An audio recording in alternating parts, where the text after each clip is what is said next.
Okay, मैं screen share कर रहा हूँ। पहले बताना कि स्क्रीन विजिबल है कि नहीं, है ना। हाँ यस। अच्छा ठीक है, स्क्रीन विजिबल है आपको। Yes sir. ओके। तो पिछले पिछली क्लास में हम लोग डिस्कस किए थे इवोल्यूशन में डार्विन का जो ऑब्जर्वेशन था। मतलब डार्विन क्या था, एक नेचुरलिस्ट था। उस समय साइंटिस्ट टर्म नहीं था, तो उस समय नेचर को स्टडी करने वाले को बोला जाता था नेचुरलिस्ट, है ना। तो पिछले क्लास में हम लोग ये देखे थे कि नेचुरलिस्ट जो थे, एक डार्विन था और इसके अलावा एक और नेचुरलिस्ट थे। तो डार्विन ने मेन जो है क्या किया, एक बीगल था, ठीक है। बीगल करके एक थे, उसका सिप गया, ठीक है। सिप मतलब गया, तो उसके सिप में उसके सिप ने बहुत एक कंटिनेंट, मतलब जितने भी कंटिनेंट है वर्ल्ड के, उनको ट्रेवल किया। तो उसमें क्या हुआ कि डार्विन ने बहुत सारी चीज़ें ऑब्जर्व की और उससे उन्होंने बहुत सारी चीज़ें कंक्लूड की। ये जो आपकी स्क्रीन में मैप दिख रहा है, ये दिख रहा है। तो इसमें क्या हुआ, जो बीगल था, ये देखो बीगल, वोयाज ऑफ बीगल। तो ये जो बीगल था, इसका शिप था, जिसमें ये जो रूट आपको दिख रहा है, इस रूट से फॉलो करते हुए पूरा डार्विन भी गए थे इस शिप में, और उन्होंने बहुत सारी चीज़ें डिस्कवर की। तो उनके क्या क्या ऑब्जर्वेशन थे, ठीक है, क्या क्या चीज़ें उन्होंने ऑब्जर्व की, उन चीज़ों को हम क्या करेंगे, देखेंगे, ठीक है। तो ये मतलब पिछली क्लास में हम ये सारी चीज़ें देख चुके हैं, है ना। तो हमने ऑब्जर्वेशन देखा था और फिर लिविंग फॉसिल देखा था, ठीक है। ऑब्जर्वेशन में जो मेन चीज़ हमने ये देखा था कि उन्होंने फॉसिल देखा था, जो चीज़ पहले थे, मतलब जो एक्सटिंक्ट हो चुके हैं उनका फॉसिल, और जो अभी हैं उनका फॉसिल, और उसमें सिमिलैरिटी और डिफरेंस मिला, जिससे वो ये बता पाए कि इवोल्यूशन जो है वो एग्जिस्ट करता है। इसके बाद उन्होंने और क्या देखा, उसके बाद उन्होंने उसके बाद हमने मतलब क्लास में देखा था लिविंग फॉसिल, एक फिश जो थी, जिसको ऐसा माना जा रहा था कि वो एक्सटिंक्ट हो चुका है, लेकिन वो आज भी जिंदा था और उसमें कुछ इवोल्यूशन नहीं हुआ था। लेकिन बाद में ये चीज़ पता चला कि उसमें इवोल्यूशन हुआ था। इवोल्यूशन मतलब इन्वायरमेंट के हिसाब से जो चेंजेस होते हैं, ठीक है। फिर ये जो गैलापैगोस आइलैंड है, इसमें भी उन्होंने कुछ ऑब्जर्वेशन किया, ठीक है। उसके बारे में हमने देखा था। आर्माडिलो के बारे में देखा था। जो पहले जो आर्माडिलो होता था वो बहुत बड़ा होता था, लेकिन अभी बहुत छोटा है साइज़ में। फिर उसके बाद फिंच के बारे में देखा था। फिंच जो एक बर्ड होता है, इसके 15 स्पीसीज़ को स्टडी किया था किसने, डार्विन ने। और ये उसने कुछ ऑब्जर्वेशंस बताए थे। इस तरह से हमने बहुत सारी चीज़ें देखी थी। फिर हमने होमोलोगस कैरेक्टर और एनालोगस कैरेक्टर देखा था, ठीक है। इसमें किसी को कोई डाउट है जो भी हमने कल पढ़ा था? नहीं है तो फिर आज, नो सर। हाँ ठीक है, तो फिर आज आगे देखते हैं, ठीक है। तो आज हम लोग देखेंगे थ्योरी ऑफ इवोल्यूशन, जो किसने दिया था, डार्विन और वेलेस ने दिया था, ठीक है। एक बार हम लोग बुक में देखते हैं, फिर यहाँ पे आएंगे। थ्योरी ऑफ इवोल्यूशन, ये theory of evolution, Darwin and Wallace together suggested. अभी वेलेस कौन है, वेलेस शायद यहाँ पे है, जो बीगल शिप था, जो मतलब दूसरा नेचुरलिस्ट था डार्विन के अलावा।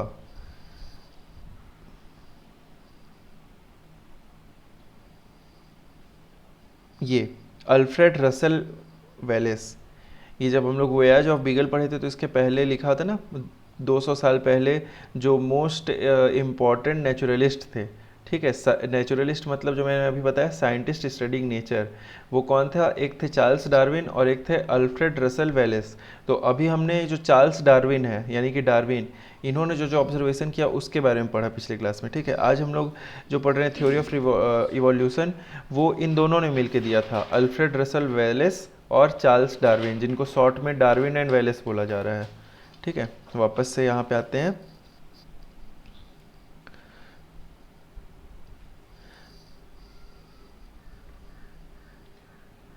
Theory of evolution, Darwin and Wallace together suggested the following based on evidence and rigorous studies, ठीक है। तो इन्होंने जो भी ऑब्जर्वेशन वगैरह थी उसको देखा और उसको स्टडी किया, और फिर उनके ये सारे ऑब्जर्वेशन थे, ठीक है।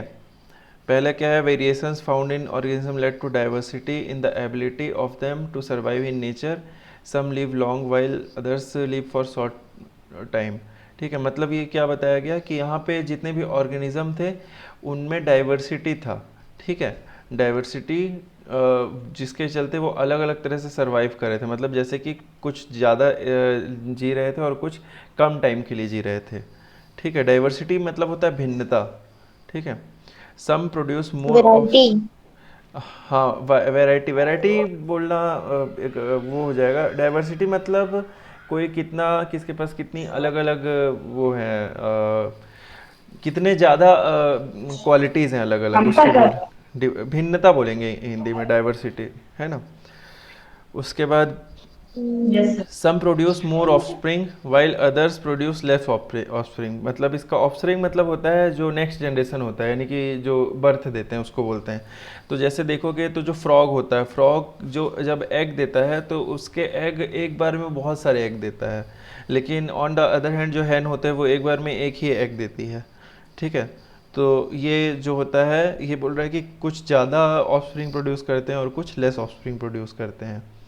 Populations of those that have great ability to survive and that have more chances evolving with the others, जिसका पॉपुलेशन ज़्यादा सरवाइव करेगा, मतलब ज़्यादा जिंदा रहने की क्षमता रखेगा, वो ज़्यादा इवोल्यूशन करेंगे और नेक्स्ट जनरेशन में जाएंगे, है। Thus over time we have new composition of population, इसलिए हमें समय के साथ क्या होता है, जो भी स्पीसीज़ है उसमें नया नया पॉपुलेशन मिलता है। अभी हम लोग देखेंगे स्पीसीज़ क्या होता है डिटेल में, क्लास के लास्ट में हम लोग ये भी देखेंगे कि इस पूरे क्लास में, मतलब चैप्टर में जो इम्पोर्टेंट कीवर्ड है उसको भी देखेंगे, है ना। उसको नेक्स्ट क्लास में देख लेंगे, है ना, आज बहुत लंबा हो जाएगा नहीं तो ये जो नोट्स है इसको एक बार देखते हैं। देखो, तो थ्योरी ऑफ इवोल्यूशन डार्विन और वेलेस ने मिल करके दिया। ठीक, based on evidence and deep study. ठीक, तो इसमें क्या है, वेरिएशन एंड सर्वाइवल है। ठीक है, वेरिएशन एंड सर्वाइवल का मतलब क्या, जो मैंने अभी बताया, ऑर्गेनिज्म सो वेरिएशन डिफरेंसेस, मतलब और हर ऑर्गेनिज्म जो है उसमें अलग अलग क्वालिटी है सभी में। ठीक है, किसी के अंदर कुछ चीज़ अच्छी है तो कुछ चीज़ नहीं है, इस तरह से, है ना। फिर इसी वेरिएशन की वजह से कुछ कुछ ज़्यादा जीते हैं जो अभी हमने पढ़ा, और कुछ कम जीते हैं। ठीक, कुछ ज़्यादा ऑफस्प्रिंग प्रोड्यूस करते हैं और कुछ कम ऑफस्प्रिंग प्रोड्यूस करते हैं। ठीक है, those with better survival ability survive more, जो ज़्यादा अच्छे से सर्वाइवल करते हैं, जिनके अंदर एबिलिटी होती है ज़्यादा अच्छे से सर्वाइव करने की, जिसके अंदर एबिलिटी मतलब क्षमता। सर ऑस्ट्रीन मतलब सर। ऑफस्प्रिंग मतलब होता है चाइल्ड, चाइल्ड समझ लो इसको, है ना। चाइल्ड मतलब इन द सेंस कि जैसे कि यस सर। कोई फिश है ना, अब फिश ने क्या किया, बेबी फिश दिया। तो ये जो बेबी फिश है ये इस फिश का ऑफस्प्रिंग है। ठीक है, इस फिश का क्या है, यस सर, ऑफस्प्रिंग। समझ गया। ओके, है ना। उसके बाद क्या है, तो जिसके अंदर ज़्यादा सर्वाइवल एबिलिटी होगी, सर्वाइवल मतलब क्या होता है, जिंदा बच जाना, सर्वाइव कर जाना, है ना, उसको बोलते हैं जिंदा बच जाना, तो वो ज़्यादा सर्वाइव करेगा। ठीक है, फिर इसका रिजल्ट क्या है कि ओवर द टाइम पॉपुलेशन जो होता है वो चेंज होता है। वो चेंज क्यों हो रहा है, क्योंकि देखो जो इन्वायरमेंट है वो हमेशा चेंज हो रहा है, जैसे मैंने कल बताया था, इन्वायरमेंट हमेशा एक जैसा नहीं रहेगा, है ना। इन्वायरमेंट में कभी हीट बहुत ज़्यादा है, तो कभी क्या बोलते हैं हीट बहुत कम हो जा रहा है, तो कभी ग्लेशियर बढ़ जा रहा है।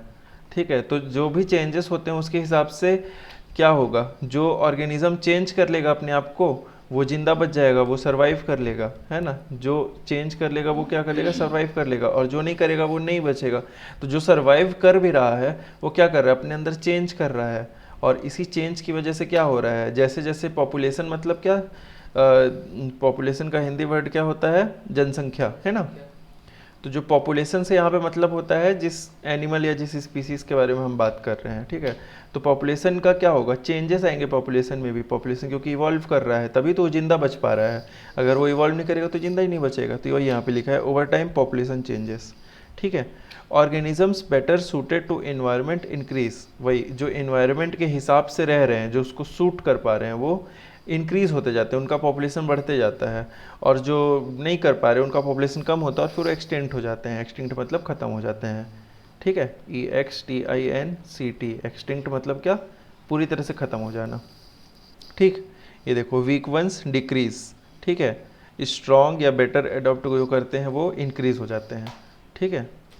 Slowly new population composition forms, ठीक है। कॉम्पोजिशन मतलब क्या होता है, कोई चीज कौन सी चीज़ कितनी, जैसे कि फॉर एग्जांपल ले लेते हैं, तो पहले फर्स्ट जनरेशन में जो लायन है वो 70 था, और मान लेते हैं कि जो डियर है वो 30 था, ठीक है। लेकिन क्योंकि डियर कम है इसलिए लॉयन को फूड नहीं मिला, तो बहुत सारे लॉयन मर गए।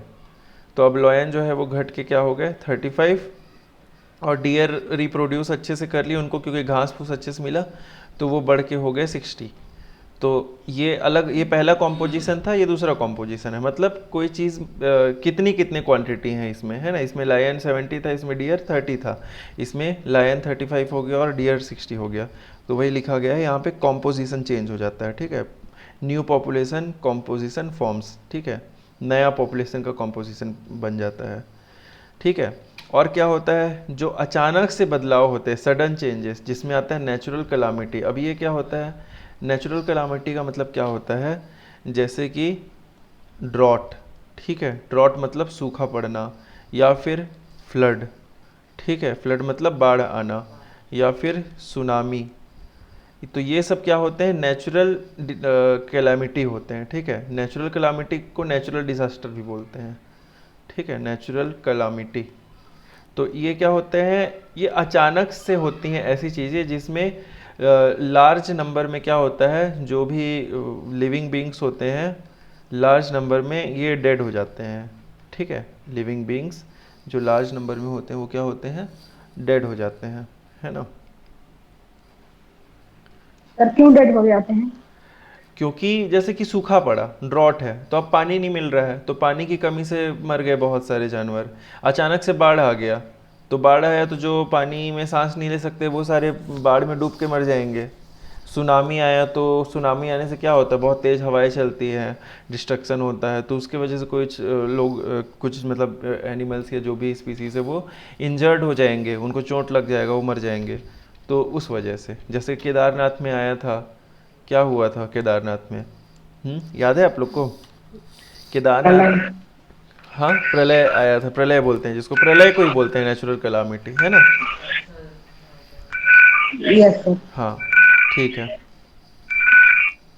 तो ये जो चीज़ें होती हैं, जैसे कि नेचुरल कैलामिटी होता है, उसकी वजह से भी क्या होता है, जो पॉपुलेशन होता है उसमें चेंज हो जाता है। Sometimes new varieties appear suddenly, कई बार क्या होता है, जो नई स्पीसीज़ हैं वो भी अचानक से आ जाती हैं, ठीक है। उसका रीज़न क्या होता है, नेचुरल डिज़ास्टर होता है, जैसे कि अर्थक्वेक, फ्लड एक्सेट्रा। अर्थक्वेक यानी भूकंप भी आता है उसमें, ठीक है।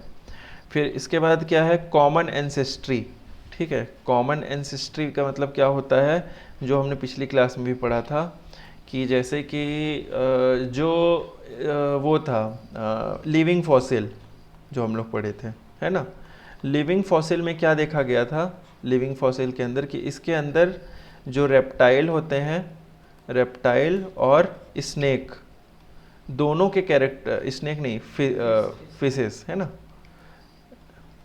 फिशेस, दोनों के कैरेक्टरिस्टिक हैं, ठीक है। तो इसका मतलब क्या, ऐसा एज्यूम किया जा सकता है कि लिविंग फॉसिल जो है इसके मतलब मान लो कि इसके 1000 स्पीसीज रहे होंगे किसी टाइम पे, तो वो फिर और उसका अलग अलग जनरेशन आया, उसमें 1200 स्पीसीज हो गए, तो इसमें से मान लो कि 600 स्पीसीज अलग और 600 स्पीसीज अलग। अब कुछ चेंज हुआ होगा जिसकी वजह से 600 स्पीसीज फिश बनने लग गए होंगे और बाकी 600 रेप्टाइल बन गए होंगे, ठीक है। तो इस तरह से क्या हुआ होगा कि इसी में से जो लिविंग फॉसिल है, इसी में से क्या बना होगा, रेप्टाइल और फिश, ठीक है। लिविंग फॉसिल याद है आप लोग को ना, ये जो ऊपर में जो फिश के बारे में हम लोग पढ़े थे, है ना, ये वाली फिश, यस सर।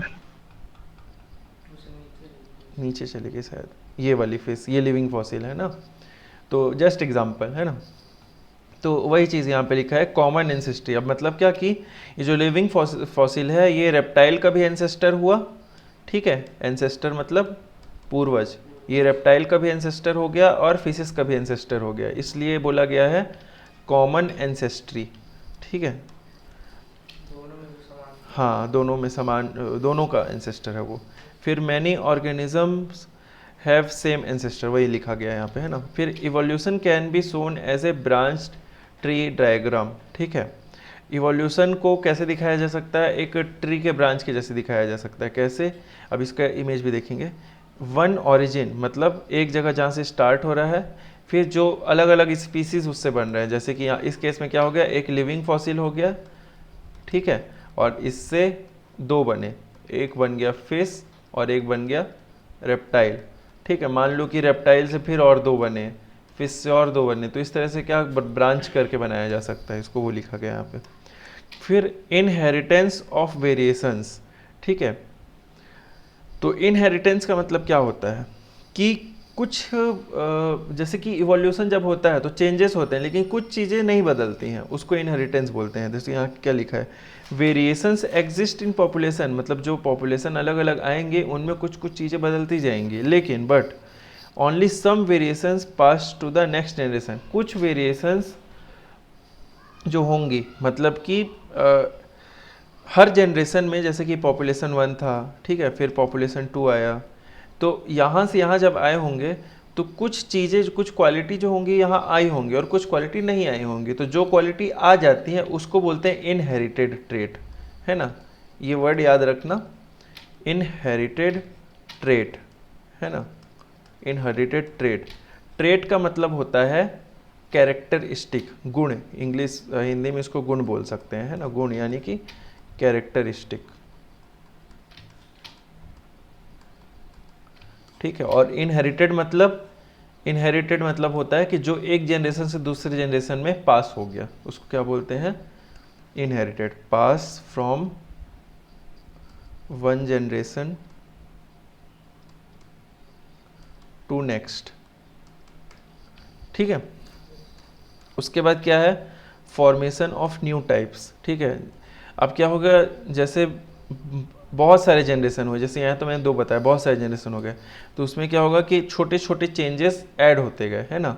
तो उसकी वजह से क्या हुआ, जब चेंजेस बहुत ज़्यादा होने लगे तो उससे क्या हो गया कि नया पॉपुलेशन बन गया, ठीक है। इसका मतलब क्या हुआ कि जैसे कि कोई फॉर एग्जांपल ले लेते हैं कि डायनासोर है ना, डायनासोर में कुछ चेंज आया, तो पहले डायनासोर के विंग आए लेकिन वो उससे उड़ नहीं सकता है, ठीक है, विंग तो आए लेकिन वो उड़ नहीं सकता है। नेक्स्ट जनरेशन में विंग आया और वो फ्लाई कर सकता है, लेकिन ज़्यादा ऊपर तक फ्लाई नहीं कर सकते हैं क्योंकि उसका वेट ज़्यादा है, उसका वेट बहुत ज़्यादा है, इसलिए वो क्या करेगा, ज़्यादा ऊपर तक फ्लाई नहीं कर पा रहा है। फिर नेक्स्ट जनरेशन में क्या हो रहा है, नेक्स्ट जनरेशन में उसका जो वो है, क्या बोलते हैं, वेट भी कम हो गया, जिसकी वजह से वो और हाई फ्लाई कर रहा है, ठीक है। फिर वेट के बाद उसका साइज़ भी कम हो गया, ठीक है। तो अगर आप फिर यहाँ पे जो हमारे पास है इस वाले जनरेशन में और जो यहाँ ऊपर में इसको कंपेयर करोगे, तो इसके पास विंग्स भी नहीं थे, इसके पास विंग्स है, ये साइज़ में बहुत बड़ा और भारी था, ये साइज़ में बहुत छोटा और हल्का है। तो आप देखोगे कि छोटे छोटे चेंजेस हुए, जिसकी वजह से क्या हुआ, एक नया ऑर्गेनिज्म ही बन गया, ठीक है, समझ में आया। तो वही यहाँ पे लिखा हुआ है कि न्यू पॉपुलेशंस फॉर्म, ठीक है। इसमें किसी को कोई डाउट है?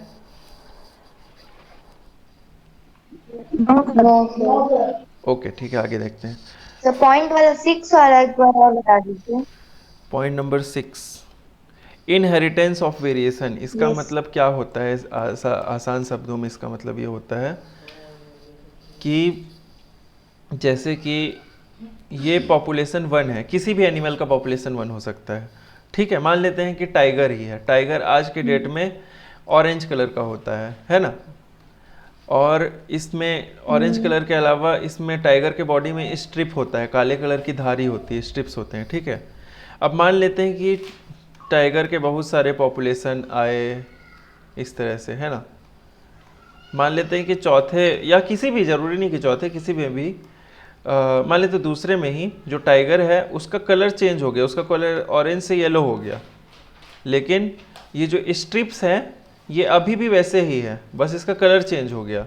तो ये जो है इसको ट्रेट बोलेंगे, है ना, ये ट्रेट, ठीक है। ट्रेट मतलब कैरेक्टरिस्टिक, टाइगर का गुण, ये भी ट्रेट में आएगा, ठीक है। ये भी क्या है, ट्रेट है। तो ये वाला ट्रेट तो चेंज हो गया, जो कलर वाला, ये कलर वाला ट्रेट हुआ, ये क्या है, कलर हुआ, इसका कलर तो चेंज हो गया, लेकिन इसके बॉडी में जो स्ट्रिप बना हुआ था ये नहीं चेंज हुआ। ये इस जनरेशन से नेक्स्ट जनरेशन में आ गया, लेकिन ये वाला नहीं आ पाया। ठीक है, तो जो इस जनरेशन से नेक्स्ट जनरेशन में आ जा रहा है, मतलब एक जनरेशन से दूसरी जनरेशन जो ट्रेट चला जा रहा है, उसी को बोलते हैं इनहेरिटेड ट्रेट। इनहेरिटेड ट्रेट बोलते हैं। ठीक है, और इनहेरिटेंस का मतलब क्या होता है, यही जो प्रोसेस होता है जब एक ट्रेट एक जनरेशन से दूसरे जनरेशन जाता है, उसी को इनहेरिटेंस बोलते हैं। ठीक है, इसी वजह से क्या होता है कि जो पेरेंट्स होते हैं, पेरेंट्स का बोलने का तरीका, उनका कलर, उनके जो मतलब पेरेंट्स के ट्रेट्स होते हैं, ट्रेट्स मतलब क्या, वो कैसे दिखते हैं, उनके बाल कैसे हैं, उनका हाइट कैसा है, कलर वगैरह, ये सारी चीज़ें क्या होती हैं, नेक्स्ट जनरेशन में आती हैं। ठीक है, नेक्स्ट जनरेशन मतलब जो उनके बच्चे हैं उनमें आ जाती है। ठीक है, समझ में आया? ये Sandeep Sahu left. Yes sir. ठीक है, तो लगा है। इस सही है। इसके बाद आगे देखते हैं। उसके बाद है they can be very different from ancestors. ठीक है, ये जो हम लोग देख रहे थे कि नए पॉपुलेशन जब बन जाते हैं बार बार चेंजेस होने से, तो वो एंसेस्टर से अलग हो जाते हैं। जैसे मैं ये वाले एग्जांपल में बताया था, डायनासोर वाले एग्जांपल में, तो यहाँ जो डायनासोर था वो उस डायनासोर से जो इधर वाला डायनासोर है वो बहुत डिफरेंट है। ठीक है, दोनों डायनासोर आपस में क्या है, बहुत ज़्यादा डिफरेंट है। ठीक है, माइक किसका ऑन है, थोड़ा सा ऑफ कर लेंगे, है ना? हाँ ठीक है। इसके बाद क्या है, जो यूज़फुल वेरिएशन होते हैं वो सर्वाइवल में एडवांटेज बन जाते हैं। ठीक है, यूज़फुल वेरिएशन मतलब जो काम की, जो चेंजेस काम के हुए। ठीक है, मतलब जैसे कि अगर विंग आ गया है तो वो उड़ने में हेल्प कर रहा है, तो वो काम का है, लेकिन फॉर एग्जांपल कलर में चेंज हो रहा है तो वो उतना काम का नहीं है, तो वो सर्वाइवल में उतना हेल्प नहीं कर रहा है, तो उसको बोलते हैं यूज़फुल, जो काम का वेरिएशन हुआ है ना। तो इसमें की पॉइंट क्या है कि नेचुरल सिलेक्शन जो है वो की पॉइंट है। ठीक है, नेचुरल सिलेक्शन का मतलब क्या हो रहा है कि जो जिंदा है, जो स्ट्रांग है, सर्वाइवल ऑफ फिटेस्ट, जो फिट है वो सर्वाइव कर पा रहा है। ठीक है, सर्वाइवल ऑफ फिटेस्ट, है ना? ठीक, सर्वाइवल ऑफ फिटेस्ट। ठीक है, तो सर्वाइव कौन कर रहा है, मतलब जो ज़्यादा सर्वाइव कर रहा है वो कौन है, जो ज़्यादा स्ट्रांग है, जो ज़्यादा इवोल्यूशन कर रहा है अच्छे से, मतलब जिसके पास यूज़फुल चेंजेस आते जा रहे हैं। ठीक है, वो क्या कर रहा है, सर्वाइव कर रहा है, और ज़्यादा जो सर्वाइव करेगा वो उतना ज़्यादा रिप्रोड्यूस करेगा, मतलब अपने आप से और अपने जैसे उनको बनाते जाएगा, लिविंग बींग्स को बनाता जाएगा। ठीक है, और जो ज़्यादा रिप्रोड्यूस करेगा उसका पॉपुलेशन जल्दी बढ़ेगा। ठीक है, क्विकली बढ़ेगा। Organisms with less useful variations. ठीक है, जैसे कि ऑर्गेनिज्म जो होते हैं जिनके अंदर कम यूज़फुल वेरिएशन होते हैं। ठीक है, मतलब ऐसे वेरिएशन तो हो रहे हैं, इवोल्यूशन तो इनमें भी हो रहा है। ठीक है, इवोल्यूशन दोनों में हो रहा है। ठीक है, मतलब एक स्पीसीज है जिसके अंदर यूज़फुल इवोल्यूशन हो रहा है और एक के अंदर नॉन यूज़फुल वाला हो रहा है। ठीक है, तो इवोल्यूशन दोनों में हो रहा है, लेकिन ये जिसके अंदर यूज़फुल इवोल्यूशन हो रहा है उसको जो भी उसके अंदर बदलाव हुआ वो काम आ रहा है, वो उसको सर्वाइव करवा रहा है, लेकिन जिसके अंदर नॉन यूज़फुल वेरिएशन हुआ उसके चलते उसको सर्वाइवल में कोई हेल्प नहीं मिल रहा है, तो वो क्या करेगा, वो डाई हो जाएगा, वो मर जाएगा। ठीक है, लेकिन ये क्या रहेगा, ये जिंदा रहेगा, है ना, ये जिंदा रहेगा। तो इसलिए जिस ऑर्गेनिज्म में लेस यूज़फुल वेरिएशन होंगे वो उसका नंबर क्या होगा, कम हो जाएगा, और फिर वो डिसअपियर हो जाएगा, और डिसअपियर होने को क्या बोलते हैं, एक्सटिंक्ट हो जाना, है ना। एक्सटिंक्ट वर्ड, ये वर्ड याद रखना, एक्सटिंक्ट।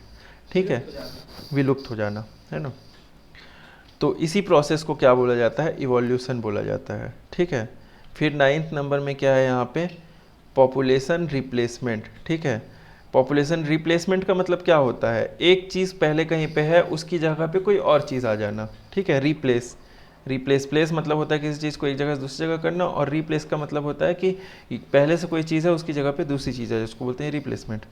तो better adapted organisms replace others ठीक है, area becomes dominated by advantages types. इसका मतलब क्या है कि जो जिसके अंदर ज़्यादा अच्छे चेंजेस हुए, मतलब जिसके अंदर यूज़फुल वेरिएशन यानी कि यूज़फुल चेंजेस हुए हैं, ठीक है, वो क्या करेगा, वो जो लेस यूज़फुल वाले हैं उनको रिप्लेस कर देगा, वो ख़त्म हो जाएंगे, और जो यूज़फुल चेंजेस वाले हैं वो उसकी जगह आ जाएंगे। तो क्या होगा, पॉपुलेशन का रिप्लेसमेंट हो जाएगा।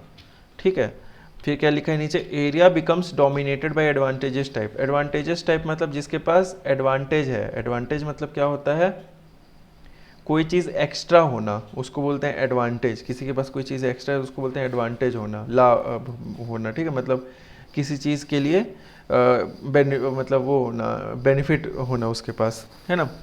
तो जो एरिया, जो भी एरिया है जहाँ पे ये रह रहे हैं, इन्वायरमेंट है जो उनका, उसमें वो डोमिनेट हो जाएगा। ठीक है, डोमिनेट मतलब कि किसी एक का ज़्यादा उस पर कंट्रोल रहेगा।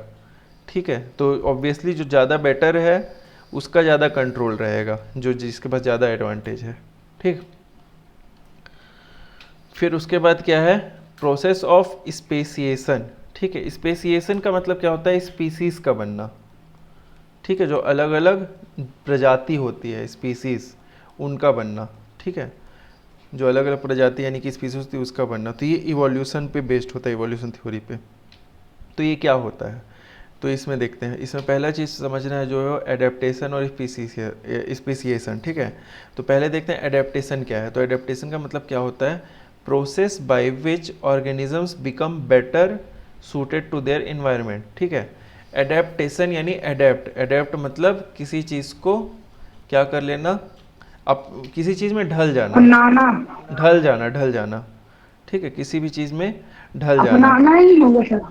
अपनाना एक्सेप्ट करने को बोलते हैं। ठीक है, लीव अकॉर्डिंग टू एनवायरमेंट।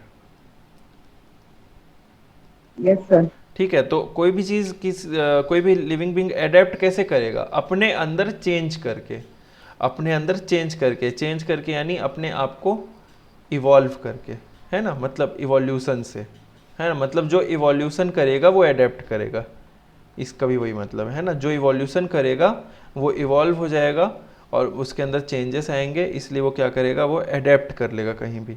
ठीक है, एडेप्ट मतलब live according to environment, environment के हिसाब से रहना, ढल जाना कहीं पे भी।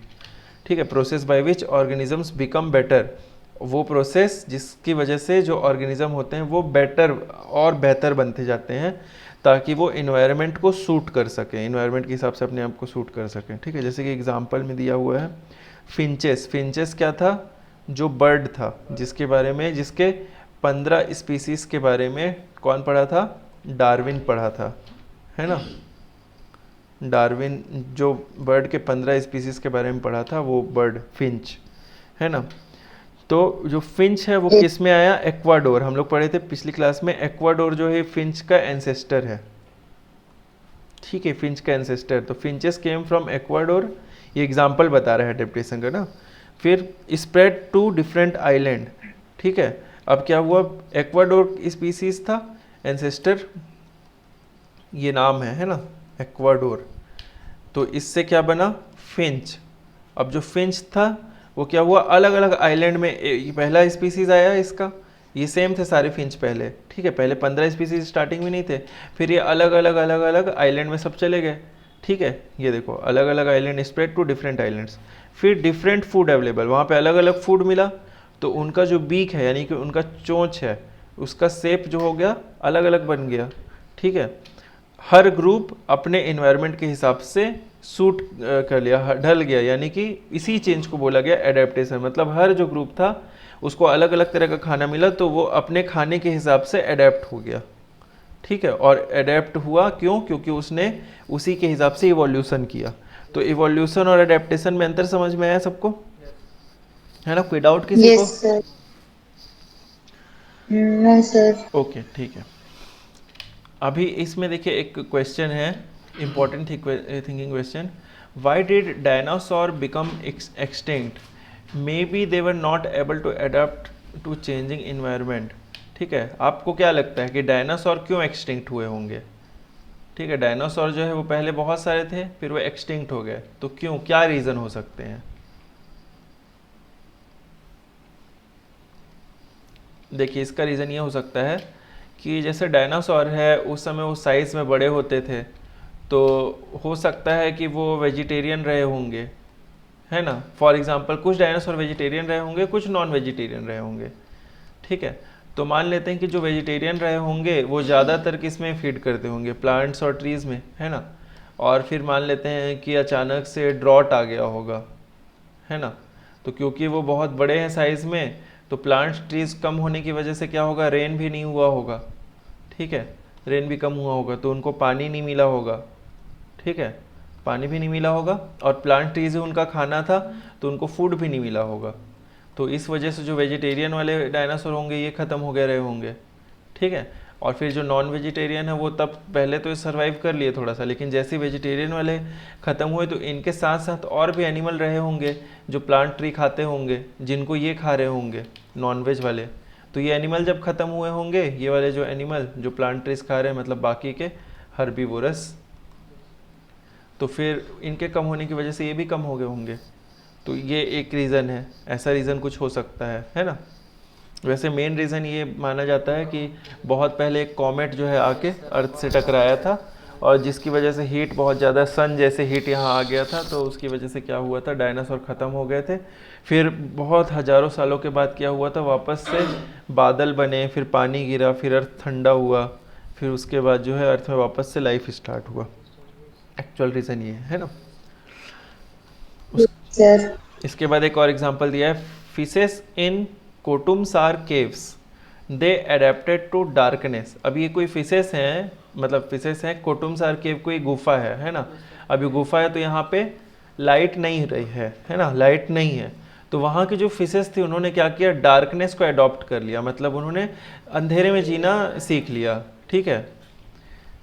अब देखो डार्कनेस का ये मतलब नहीं कि बस दिखेगा नहीं, डार्कनेस का ये भी मतलब है कि लो फूड क्वालिटी। लो फूड क्वालिटी क्यों, क्योंकि दुनिया में जितना भी एनर्जी है वो आ रहा है सन से आ रहा है। वो कहाँ से आ रहा है, सन, है ना। तो जहाँ पे सन नहीं पहुँच रहा है वहाँ पे फोटोसिंथेसिस नहीं हो पा रहा है। फोटोसिंथेसिस जो होता है वो पानी के अंदर जो प्लांट्स होते हैं वो भी करते हैं। तो फोटोसिंथेसिस नहीं हो रहा है तो फूड जो है वो अच्छा नहीं मिल पा रहा है, ठीक है। तो जो फोटोसिंथेसिस नहीं होगा तो जो ग्रीन प्लांट वाला फूड है वो तो नहीं मिलेगा, जिसमें ग्लूकोज होता है ज़्यादातर, है ना। ग्लूकोज ही मेन फूड होता है, ग्लूकोज नहीं मिलेगा, है ना। तो यहाँ पे क्या मिलेगा, जो लाइट के एब्सेंस में होता है, लाइट के एब्सेंस में ज़्यादातर फंगस पैदा होते हैं, तो फंगस मिलेगा। तो फंगस को यहाँ पे, फंगस या इसी तरह के जो फूड है वो लो क्वालिटी फूड में आएंगे, ठीक है। तो अभी तक जो हमने पढ़ा वो क्या था, एडेप्टेशन, ठीक। अब एडेप्टेशन के बाद जो नेक्स्ट टॉपिक है वो है स्पीसिएशन, ठीक है। स्पीसिएशन का मतलब क्या है देखते हैं। When organisms change so much that they cannot interbreed anymore, this process is called speciation, ठीक है। इसका मतलब क्या है कि जैसे कि एग्जाम्पल के लिए उसी एग्जाम्पल को लेते हैं जो फॉसिल फिश वाला एग्जाम्पल, फॉसिल लिविंग फॉसिल वाला एग्जाम्पल है जो है ना, इसको लेते हैं। जो लिविंग फॉसिल है इसमें इवोल्यूशन हुआ दो, और इसमें एक इवोल्यूशन से बना रेप्टाइल और दूसरे इवोल्यूशन से क्या बना, फिश बना, ठीक है। तो लिविंग फॉसिल जो था इससे क्या हुआ, ये अलग अलग ऑर्गेनिज्म बन गए, अलग अलग स्पीसीज ही बन गया, ठीक। अब जो मान लेते हैं कि दो लिविंग फॉसिल है ना, मतलब दो लिविंग फॉसिल है अगर, ठीक है, दो लिविंग फॉसिल है, पहला ये और दूसरा ये, तो ये दोनों आपस में ब्रीड करके एक नया लिविंग फॉसिल को बर्थ दे सकते हैं, है ना। लेकिन अब ये रेप्टाइल एक अलग ही लिविंग बीइंग बन गया है और फिश एक अलग लिविंग बीइंग बन गया है, तो ये दोनों आपस में क्या है, किसी को बर्थ नहीं दे सकते, ठीक है। ये पॉसिबल ही नहीं, क्योंकि ये दोनों अलग अलग इनका बॉडी बन चुका है, लेकिन इनका बॉडी क्या था, सेम था। तो डेफिनेशन में क्या बताया गया है कि जब दो ऑर्गेनिज्म इतना चेंज हो जाए कि वो इंटरब्रीड नहीं कर सकते, इंटरब्रीड मतलब जो साथ में किसी बेबी को बर्थ नहीं दे सकते, तो उसको क्या बोला जाता है, स्पीसिएशन बोला जाता है, मतलब स्पीसीज बन जाना एक तरह से, ठीक है। आसान भाषा में जब उनकी बॉडी इतनी ज़्यादा एकदम बहुत ही ज़्यादा चेंज हो जाए कि पूरी अलग हो जाए दोनों की बॉडी एक दूसरे से, ठीक है, तो उसको क्या बोलेंगे, स्पीसिएशन बोलेंगे, ठीक है। जैसे यहाँ पे एक और एग्जांपल दिया है, फिंचेस ऑफ डिफरेंट आइलैंड, जो फिंच वाला एग्जांपल है। फिंच कौन सा? फिंच जो बर्ड था, ठीक है, बर्ड था जो, और इसका वो क्या था? एक्वाडोर एंसेस्टर, है ना, इसका एंसेस्टर था एक्वाडोर। मतलब एक्वाडोर पहले एक बर्ड था और इससे पहले फिंच बने, ठीक है।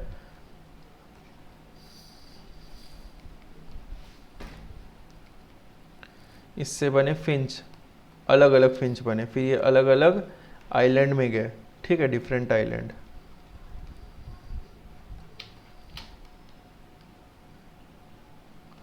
ठीक है, तो उसकी वजह से क्या हुआ, जो अलग अलग आइलैंड में गए तो वो इतने डिफरेंट हो गए कि वो आपस में ब्रीड नहीं कर सकते, ठीक है।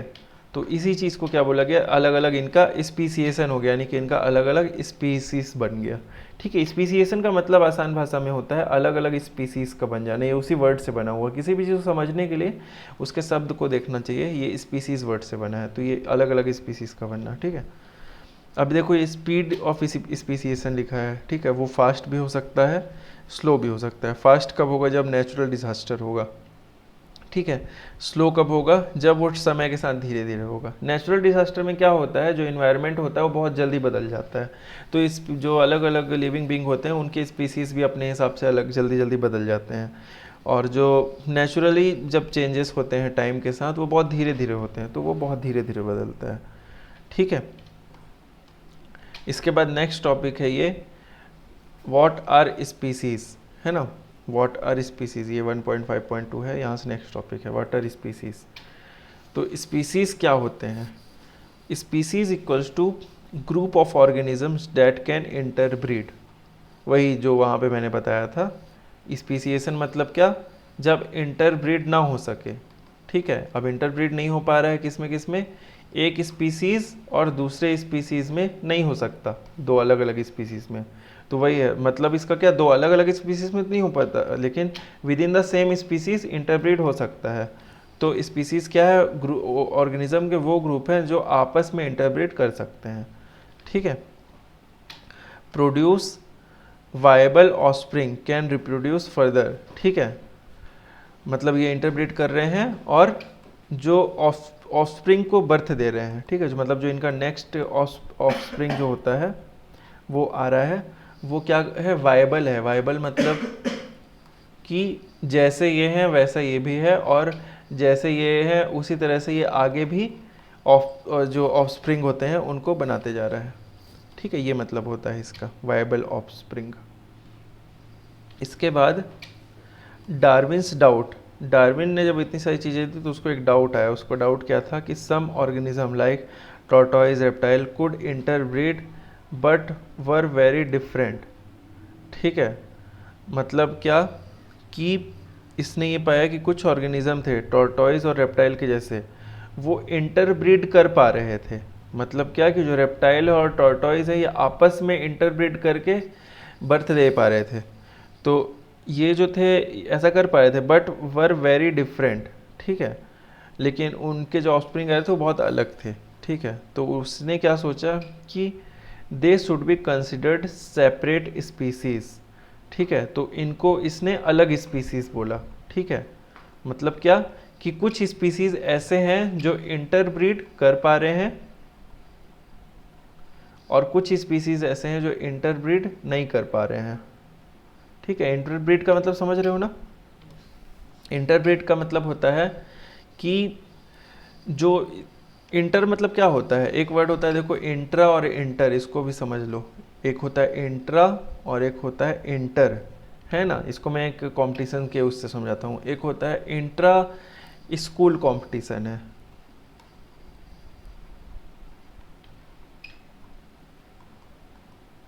और एक है इंटर स्कूल कंपटीशन। तो इंट्रा का मतलब होता है विद इन, विद इन मतलब एक स्कूल के अंदर ही कंपटीशन है, इसके जितने बच्चे हैं उन लोग के बीच में कंपटीशन है। और इंटर स्कूल मतलब एक स्कूल का दूसरे स्कूल से, एक स्कूल का दूसरे स्कूल से, है ना, दो स्कूल के बीच में कंपटीशन हो गया। समझ में आया इंटर और इंट्रा? तो देखो यहाँ पे क्या है, इंटरब्रीड। इंटरब्रीड मतलब एक स्पीसीज दूसरे स्पीसीज से कर रहा है जो, ठीक है। तो कुछ स्पीसीज इंटरब्रीड कर पा रहे हैं और कुछ स्पीसीज इंटरब्रीड नहीं कर पा रहे, मतलब वो अपने ही अंदर बस ब्रीडिंग कर पा रहे हैं। समझ में आया? फिर लिमिटेशन ऑफ दिस डेफिनेशन, ठीक है, works well for sexual organism does not work for bacteria. अभी जो स्पीसीज का डेफिनेशन हम लोग पढ़े, इसका एक लिमिटेशन है। ये जो सेक्सुअल ऑर्गेनिज्म होते हैं, सेक्सुअल ऑर्गेनिज्म मतलब जो अलग अलग कैटेगरी में होते हैं, जेंडर में होते हैं, मेल और फीमेल में, ये उनके लिए तो ये वर्क कर रहा है ये डेफिनेशन। लेकिन ये जो कुछ ऑर्गेनिज्म होते हैं जैसे कि बैक्टीरिया हो गया या फिर फंगस हो गया या फिर वायरस हो गया, इनका कोई थोड़ी जेंडर होता है, तो इनके लिए ये वर्क नहीं कर रहा है। प्लांट्स के लिए भी वर्क नहीं कर रहा है क्योंकि प्लांट्स में भी जेंडर नहीं होते हैं, ठीक है। तो ये जो इस तरह के लिविंग बींग्स होते हैं इनको असेक्सुअल बोला जाता है, ठीक है, इनका कोई जेंडर नहीं होता है, दे रिप्रोड्यूस असेक्सुअली, ठीक है। फिर उसने कुछ एक्सपेरिमेंट किए, उसने ट्राई किया समझने का कि वेरिएशन किस तरह से होते हैं, इनहेरिटेंस किस तरह से होता है, ठीक है। फिर उसने क्या किया, एक प्लांट होता है माइराबिलिस, ठीक है, इसको 9 o'clock प्लांट बोलते हैं, इसमें एक्सपेरिमेंट किया, कुछ एनिमल्स में इस एक्सपेरिमेंट किया, ठीक है। तो इसने अलग अलग एक्सपेरिमेंट किए अपने आंसर्स को ढूंढने के लिए, ठीक है। तो इन्हीं ऑब्जर्वेशंस के बेसिस में इसने ये ऑब्जर्वेशन निकाला कि जो प्लांट्स होते हैं, मतलब ये जो डिस्कशन है इसका इसका जो कंक्लूज़न है वो ये है कि जो प्लांट्स होते हैं और जो कुछ माइक्रो ऑर्गेनिज़म होते हैं, ठीक है, माइक्रो ऑर्गेनिज़म जिनको हम माइक्रोस्कोप में देख पाते हैं, माइक्रो ऑर्गेनिज़म जैसे कि फंगस, वायरस, बैक्टीरिया, ठीक है, या फिर कुछ सिंगल सेल्ड ऑर्गेनिज्म जैसे कि अमीबा, ये सब क्या होते हैं, इन सब का जो रिप्रोडक्शन होता है वो होता है असेक्सुअल, ठीक है। लेकिन जो एनिमल्स होते हैं अलग अलग, ठीक है, या फिर बर्ड्स होते हैं या फिर फिश होते हैं या फिर ह्यूमंस होते हैं, ठीक है, इनका जो रिप्रोडक्शन होता है वो होता है सेक्सुअल, ठीक है। इसके बाद ग्रेगर मंडल के बारे में दिया हुआ है, मेंडल, ठीक है। और ये नहीं समझ आया, क्या चीज़ नहीं समझ में आया? ये कुछ जो भी अभी नहीं बता सर। ये वाला जो अभी मैंने समझाया, यस सर। इसका मतलब ये है कि जितने ग्रुप ऑफ लिविंग ऑर्गेनिज्म हैं वो 2 ग्रुप में बटे हैं। एक ग्रुप जो होगा जिसमें जो भी लिविंग बींग होंगे वो या तो मेल होंगे या तो फीमेल होंगे, और एक ग्रुप जो है उसमें मेल और फीमेल जैसा क्लासिफिकेशन नहीं है, ठीक है, इसमें इस तरह का कोई क्लासिफिकेशन नहीं है। तो जो जिनके अंदर कोई ऐसा क्लासिफिकेशन नहीं है वो असेक्सुअल रिप्रोडक्शन करेंगे। जैसे कि फॉर एग्जांपल कोई प्लांट है, ठीक है, उसका रूट होता है, उसके लीव्स होते हैं अलग अलग, और इसमें फिर क्या होता है, फ्लावर बनता है, ठीक है, फ्लावर के बाद इसमें बनता है फ्रूट, है ना, और फिर फ्रूट से क्या बनता है, सीड, और फिर सीड से क्या होता है, नया प्लांट बनता है, ऐसे होता है, ठीक है। तो ये सेम है सबके लिए, इसमें मेल या फीमेल जैसा कुछ नहीं है, ठीक है। लेकिन ऑन द अदर हैंड जैसे कोई एनिमल है, ठीक है, तो एनिमल में जैसे कि फॉर एग्जांपल कॉक है और हैन है, तो कॉक और हैन में से हैन ही एग ले करेगी, है ना, कॉक एग नहीं लेकर सकता। अब इस एग में से कॉक भी निकल सकता है और हैन भी निकल सकती है। तो इस टाइप के रिप्रोडक्शन को क्या बोलते हैं, सेक्सुअल रिप्रोडक्शन बोलते हैं, और जो इस तरह का इसको असेक्सुअल बोलते हैं। समझ में आया? उसी तरह से ये जो माइक्रो ऑर्गेनिज्म होते हैं उनमें कैसा होता है, जैसे कि एक अमीबा है इस तरह का, ठीक है, तो क्या होगा, पहले इसका ये जो इसमें न्यूक्लियस होता है बीच में, ये इसका फिजन होगा, ये 2 न्यूक्लियस में डिस्ट्रीब्यूट होगा इस तरह से, फिर इसके बाद क्या होगा, इस तरह से ये चेंजेस करेगा अपने अंदर ऐसे करके, जिसमें 2 न्यूक्लियस अलग अलग हो जाएंगे, फिर फाइनली 2 अमीबा बन जाएंगे इस तरह से, ऐसे। इसको बाइनरी फिजन बोलते हैं, ये भी एसेक्सुअल में आता है, ठीक है, इसको बाइनरी फिजन बोलते हैं। ये बाइनरी फिजन हमारे अंदर भी होता है, ये तब होता है जब हमारे अंदर सेल्स डेवलप होते हैं, ठीक है, 1 सेल से 2 बनते हैं, 2 से 4 बनता है, 4 से 8, इस तरह से। तो इसको ये हमारे अंदर भी बॉडी में होता है, लेकिन ये सेल्स जब रिप्रोड्यूस करते हैं उसमें बनता है, ठीक है, समझ में आया? Yes sir. उसके बाद है एक ग्रेगर मंडल करके और साइंटिस्ट हैं जो डार्विन के तरह की खोज किए थे। ठीक है, उन्होंने ये बताया कि जो ट्रेट होते हैं वो इनहेरिटेड कैसे होते हैं। ठीक है, इसके बारे में और ग्रेगर मंडल के बारे में एक आपका चैप्टर है हेरिडिटी वाला, हेरिडिटी एंड इवोल्यूशन करके शायद कोई चैप्टर होगा, तो उसमें हम लोग पढ़ेंगे। ठीक है, या शायद रिप्रोडक्शन वाले चैप्टर में, मतलब इसको पढ़ेंगे आगे के चैप्टर में ग्रेगर मेंडल के बारे में डिटेल में, वो भी इसी टॉपिक के आसपास था। ठीक है, तो अभी तक जो हम लोग देखे उसको अगर एक लाइन में समअप करना हो तो क्या है, जो अडेप्ट करेगा, ठीक है, अडेप्ट करेगा यानी कि अपने इन्वायरमेंट के हिसाब से अपने अंदर चेंजेस करेगा, ठीक है, इवोल्यूशन जो लाएगा, ठीक है, उसी के अंदर क्या होगा, डिफरेंसेस इंक्रीज होंगे। ठीक है, मतलब एडेप्टेशन से डिफरेंसेस इंक्रीज होंगे। ठीक है, मतलब सब अलग अलग इवोल्यूशन किए तो उसकी वजह से सब अलग अलग स्पीसीज़ बना लिए। ठीक है, तो वो उसकी वजह से क्या हुआ, स्पीसीएशन होगा और फिर नए स्पीसीज फॉर्म होंगे। ठीक है, तो अभी तक किसी को कोई डाउट है? ठीक है, ये जो नोट्स है पूरे ये मैंने इसमें पूरा कवर कर लिया है, लास्ट तक पूरा हो गया है चैप्टर 1 आपका। ठीक है, इसके बाद इस चैप्टर में जो डेफिनेशंस होंगे उसका मैं आपको वो दे दूंगा, एक पीडीएफ जैसा बना के दे दूंगा। ठीक है, इसमें जो भी इंपॉर्टेंट कीवर्ड होंगे जैसे यहाँ पे दिया है, इवोल्यूशन इसमें है, speciation, adaptation, natural selection, artificial selection, fossil, homologous character, analogous character, ये कीवर्ड है, मतलब इसका डेफिनेशन एग्ज़ाम में आ सकता है, तो इसको मैं आप लोग को दे दूँगा। ठीक है, और इसमें जो डायग्राम्स उनको एक बार देख लेते हैं। जैसे कि देखो यहाँ पे क्या दिया है इस फिगर में, branch tree evolution of finches showing common ancestry. ठीक है, तो ये जो फिंच है उनका वो दिखा रहा है स्पीसीएशन कैसे हुआ। देखो, सबसे पहले common ancestor from south American mainland, जो कॉमन एंसेस्टर था वो, जिसका नाम क्या था, क्या नाम था फिंच के एंसेस्टर का, एक्वाडोर। ठीक है, ECUA, एक्वाडोर। हाँ ECUADOR, वो है ये, है ना। इसके बाद देखोगे तो इसके दो स्पीसीज बने इसके, है ना। एक देखो यहाँ गया वार्बलर फिंच नाम का एक स्पीसीज बना, और एक और जो है वो इधर अगेन दो पार्ट में चला गया। एक बना बर्ड ईटर, ठीक है, और इसका एक और नाम है, इसमें क्लियर नहीं दिख रहा है, टेली जो भी है, मतलब इसके दो और स्पीसीज बने यहाँ पे। ठीक है, फिर देखो यहाँ पे ग्राउंड फिंच, फिर ट्री फिंच, ये ट्री फिंच जो पेड़ में रहे, ग्राउंड फिंच जो ग्राउंड में रहे, फिर जो ट्री फिंच थे वो इंसेक्ट उनको खाने को मिला तो ये इंसेक्ट ईटर बन गए।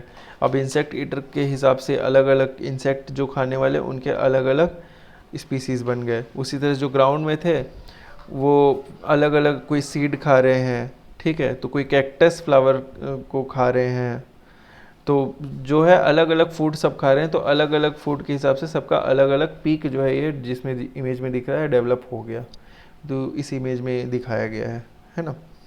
फिर यहाँ पे क्या है, branch tea representation of Darwin in context of 5 kingdom classification. ये 5 किंगडम क्लासिफिकेशन है, इसको हेरिडिटी वाले चैप्टर में अच्छे से पढ़ेंगे। ये जो 5 किंगडम होते हैं उसके क्लासिफिकेशन का ब्रांच ट्री इवोल्यूशन डार्विन ने बनाया था वो है। 5 किंगडम का मतलब होता है कि एनिमल, प्लांट, फंगस और ऐसे मतलब 2-3 और होते हैं, वो अलग अलग किंगडम है, उन्हीं के अंदर सारे फिर स्पीसीज वगैरह आते हैं, वो होता है ये। ठीक है, फिर उसके बाद और क्या इमेज है, diagram showing evolutionary relationship as drawn by Darwin. ये डार्विन ने एक वो बनाया था, वही रिलेशनशिप अपने उसमें रफ हैंड राइटिंग से वो दिया हुआ है यहाँ पे। ये क्या दिया हुआ है, artificial selection has led to the evolution of different species varieties of rice, wheat that we see today. Different types of vegetables, fruits has been also developed this way. ठीक है, तो ये आर्टिफिशियल सिलेक्शन दिया हुआ है। अब artificial selection क्या होता है, आर्टिफिशियल सिलेक्शन का मतलब होता है, ये देखो यहाँ पे दिया है, selective breeding among a species of organism with preferable characters bye humans is called artificial selection. ये सेम चीज़ है। देखो, एक होता है नेचुरल सिलेक्शन, है ना। नेचुरल सिलेक्शन में क्या होता है, सर्वाइवल ऑफ द फिटेस्ट, ठीक है। नेचुरल सिलेक्शन में होता है सर्वाइवल ऑफ द फिटेस्ट। तो नेचुरल सिलेक्शन में क्या होता है कि जो जैसे कि इन्वायरमेंट हुआ, है ना, इन्वायरमेंट में कुछ चेंजेस आ गए, है ना। इन्वायरमेंट में क्या हुआ, कुछ चेंजेस आए, जिसकी वजह से क्या हुआ कि जो भी लिविंग बीइंग है उनके अंदर चेंजेस हुए, ठीक है। लिविंग बीइंग जो है वो इवोल्यूशन किए, है ना। तो इवोल्यूशन में क्या हुआ, ट्रेट डेवलप हुआ अलग अलग, है ना, अलग अलग ट्रेट्स डेवलप हो गए, है ना। तो आर्टिफिशियल सिलेक्शन में क्या हो रहा है, आर्टिफिशियल सिलेक्शन में हो रहा है कि ये जो डिसाइड करना है कि कौन से कैरेक्टर्स रहने चाहिए, ये ह्यूमंस डिसाइड करते हैं, ठीक है। ये कौन डिसाइड कर रहा है, ह्यूमन। अब ये ह्यूमन कैसे डिसाइड करेंगे, वो इन्वायरमेंट उस हिसाब से बना देंगे, ठीक है। इन्वायरमेंट उस हिसाब से बना देंगे, मतलब लैब के अंदर इस तरह का कंडीशन तैयार करेंगे जिससे उनको जो चीज़ चाहिए वो बने। तो जो आजकल हम लोग अलग अलग वैरायटी के राइस वगैरह देखते हैं, वो हमें इसी के थ्रू मिलता है, ठीक है। किसके थ्रू, आर्टिफिशियल सिलेक्शन के थ्रू, ठीक है। तो ये जो है इसी के एग्जांपल से देखो, रेडिस प्लांट जो है ये यहाँ ग्रो कर रहा था, फिर क्या हुआ, फ्लड की वजह से अलग अलग हो गया, फिर ये इतने बस बचे। तो ये तो सर्वाइवल का दिखा रहा है ना सिलेक्शन, ये नेचुरल सिलेक्शन प्रोसेस है, ठीक। फिर आर्टिफिशियल सिलेक्शन में देखो क्या है कि डिफरेंट वैरायटी, मतलब इसको फिर जब ह्यूमंस जो है लैब में अपने हिसाब से अलग अलग इन्वायरमेंट देते हैं तो हम अलग अलग वैरायटी बना सकते हैं। तो ये देखो जैसे कि कोलरबी स्टेम वैरायटी है, एक रेडिस रूट वैरायटी है, एक ब्रोकली फ्लावर बर्ड है, एक मस्टर्ड सीड्स लीव है, तो ये एक कैबेज लीव बर्ड है, कॉलीफ्लावर है। ये सब क्या है, एक ही प्लांट के अलग अलग वैरायटी हैं, ठीक है। जो आज हम लोग बंद गोभी खाते हैं वो ये है, ये मूली है, ये ब्रोकली जो हरे कलर की फूल गोभी जैसे आता है वो है, ये जो मस्टर्ड सीड लीव है, मतलब जो सरसों के पत्ते वगैरह में सरसों का पौधा है, और ये जो कॉलीफ्लावर है, ये सब एक ही उससे आए हुए हैं, है ना। एक ही प्लांट से इतने सारे।